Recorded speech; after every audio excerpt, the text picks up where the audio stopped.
ಹೊಸ ಅವತಾರದಲ್ಲಿ ಸ್ಯಾಂಡಲ್ವುಡ್ನ ಪದ್ಮಾವತಿ ರಮ್ಯಾ. ದೇವನಹಳ್ಳಿ ರೈತರ ಪರ ದನಿ ಎತ್ತಿದಂತಹ ನಟಿ ರಮ್ಯಾ. ಭೂಸ್ವಾಧೀನ ವಿರೋಧಿ ಹೋರಾಟಕ್ಕೆ ನಟಿ ರಮ್ಯಾ ಸಾಥ್.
ಹೊಸ ಅವತಾರದಲ್ಲಿ ಸ್ಯಾಂಡಲ್ವುಡ್ ಪದ್ಮಾವತಿ ರಮ್ಯಾ. ದೇವನಹಳ್ಳಿ ರೈತರ ಪರ ದನಿ ಎತ್ತಿದಂತಹ ನಟಿ ರಮ್ಯಾ.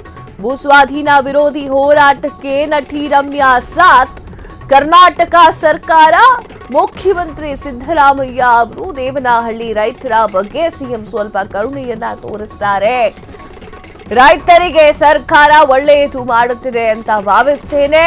ಇದು ಕೇವಲ ಕರ್ನಾಟಕದ ರೈತರ ಕಥೆಯಲ್ಲ, ದೇಶದಾದ್ಯಂತ ಎಲ್ಲಾ ಕಡೆಯೂ ಇದೇ ಪರಿಸ್ಥಿತಿ ಇದೆ ಅಂತ ಹೇಳಿ ನಟಿ ರಮ್ಯಾ ಅವರು ಬರೆದುಕೊಂಡಿದ್ದಾರೆ. ಎಸ್ ವೀಕ್ಷಕರೇ, ಹೊಸ ಅವತಾರದಲ್ಲಿ ಸ್ಯಾಂಡಲ್ವುಡ್ನ ಪದ್ಮಾವತಿ ರಮ್ಯಾ ಅವರು ಕಾಣಿಸಿಕೊಂಡಿದ್ದಾರೆ. ರಾಜಕೀಯದಲ್ಲಿ ಬಹಳ ಇಂಟ್ರೆಸ್ಟ್ ಅವರಿಗೆ.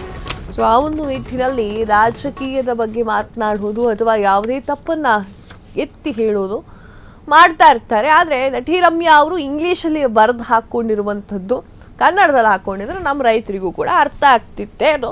ಆದರೆ ರೈತರ ಬಗ್ಗೆ ಧ್ವನಿ ಎತ್ತಿದ್ದಾರೆ ಅನ್ನೋದು ಸ್ವಲ್ಪ ಖುಷಿ ತಂದಿದೆ.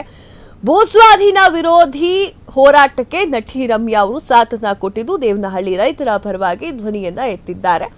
ಕರ್ನಾಟಕ ಸರ್ಕಾರ ಮುಖ್ಯಮಂತ್ರಿ ಸಿದ್ದರಾಮಯ್ಯ ಅವರು ದೇವನಹಳ್ಳಿ ರೈತರ ಬಗ್ಗೆ ಸ್ವಲ್ಪ ಕರುಣೆಯನ್ನ ತೋರಿಸ್ತಾರೆ ಅಂತ ಅನ್ಕೊಂಡಿದ್ದೀನಿ ಅಂತ ಬರ್ಕೊಂಡಿದ್ದಾರೆ. ಎಸ್, ಸ್ಕ್ರೀನ್ ಮೇಲೆ ನೋಡ್ತಾ ಇದ್ದೀರಾ ನೀವು. ರಮ್ಯಾ ಅವರ ಈ ಒಂದು ಟ್ವೀಟ್ ಅನ್ನ ಅವರು ಬರೆದು ಹಾಕೊಂಡಿದ್ದಾರೆ. ರೈತರಿಗೆ ಸರ್ಕಾರ ಒಳ್ಳೆಯದು ಮಾಡುತ್ತಿದೆ ಅಂತ ನಾನು ಭಾವಿಸ್ತೇನೆ. ಇದು ಕರ್ನಾಟಕದ ರೈತರ ಕಥೆಯಲ್ಲ, ಇಡೀ ದೇಶದ ಕಥೆ ಅಂತ ಹೇಳಿ ಸ್ಯಾಂಡಲ್ವುಡ್ನ ನಟಿ ರಮ್ಯಾ ಅವರು ಹೇಳಿದ್ದಾರೆ. ಒಳ್ಳೆಯದು, ನಮ್ಮ ರೈತರ ಬಗ್ಗೆ ಧ್ವನಿ ಎತ್ತಾ ಇದ್ದಾರೆ. ಆದರೂ ನಮ್ಮ ಕನ್ನಡದ ಮೇಲೆ ಸ್ವಲ್ಪ ಕಾಳಜಿ ಇರಲಿ ಮೇಡಮ್. ಕ್ಷಣ ಕ್ಷಣದ ಸುದ್ದಿಗಳಿಗಾಗಿ ಫ್ರೀಡಂ ಟಿವಿ ಸಬ್ಸ್ಕ್ರೈಬ್ ಮಾಡಿ, ಲೈಕ್ ಮಾಡಿ ಹಾಗೂ ಫಾಲೋ ಮಾಡಿ. ಹೊಸ ಸುದ್ದಿಗಳ ನೋಟಿಫಿಕೇಶನ್ಗಾಗಿ ಬೆಲ್ ಐಕಾನ್ ಮೇಲೆ ಕ್ಲಿಕ್ ಮಾಡಿ.